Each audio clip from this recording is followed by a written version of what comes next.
عزیزان محترم، پیغام ہے ملت مسلمہ کے لیے، ہمارے مذہب میں کہ محمد سے وفا تو نے تو ہم تیرے ہیں۔ جو محمد سے بے وفائی کرے ہمارے مذہب میں اس کی کوئی عزت نہیں ہے، خواہ وہ کل کا فرعون ہو یا آج کا فرعون۔ ہمارے یہاں عزت کا پیمانہ صرف محمد مصطفیٰ کی غلامی ہے، صرف معصوم کی غلامی ہے، صرف معجزے کا اقرار ہے۔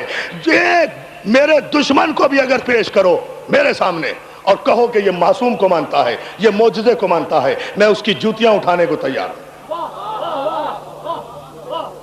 ہمارے مذہب میں معصوم اور معجزے کی اہمیت یہ ہے، اور جو معصوم اور معجزے کا منکر ہے اس کے لیے ہمارے مذہب میں، ہمارے دل میں، ہمارے دماغ میں، ہماری نفسیات میں، ہمارے جذبات میں، ہمارے احساسات میں کوئی گنجائش نہ تھی، نہ ہے، نہ ہوگی۔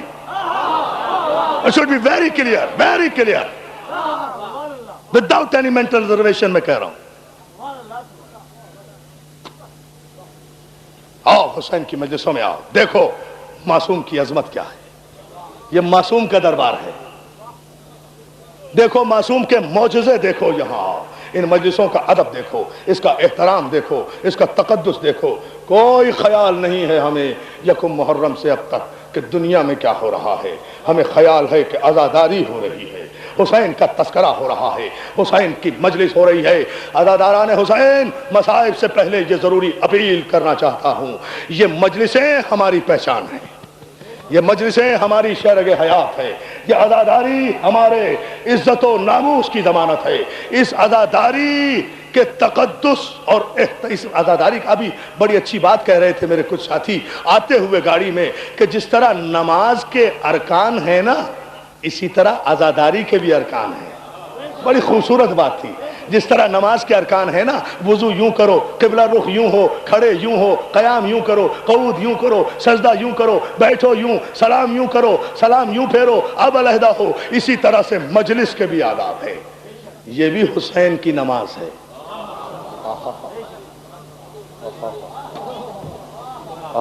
اس مجلس کا احترام کرو عزیز، اس طرح سے آؤ ان امام بارگاہوں میں جہاں جہاں بھی مجلسیں ہو رہی ہیں، جو جو بھی ذاکر پڑھ رہا ہے، خدا کے لیے تماشا نہ بناؤ،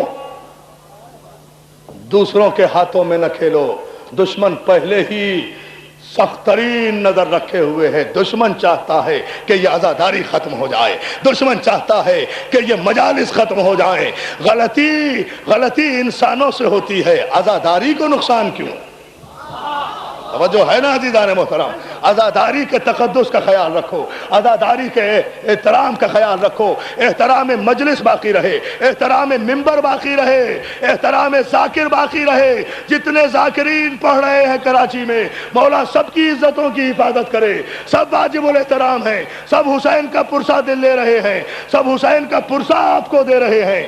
سب کا احترام، سب کی عزت جو حسین کی عزاداری میں مصروف ہیں، جتنے ماتمی ہیں ان کا احترام، جتنے مجلسی ہیں ان کا احترام، جتنے رونے آ رہے ہیں ان کا احترام، جو فرش عزا بچھا رہے ہیں ان کا احترام، جو مجلس کر رہے ہیں ان کا احترام، جو مجلس کرا رہے ہیں ان کا احترام، جو سوز خانی کر رہے ہیں ان کا احترام، جو ذاکری کر رہے ہیں ان کا احترام۔ دنیا میں تماشا نہ بناؤ، اس لیے کہ یاد رکھو شیعہ قوم اگر زندہ ہے تو صرف عزاداری کی وجہ سے زندہ ہے۔ اگر عزاداری کا احترام باقی نہیں رہا تو میں جملہ کہہ رہا ہوں کہ عزاداری کا انکار بالکل ایسا ہی ہے جیسے کوئی معصوم اور معجزے کا انکار کر دے۔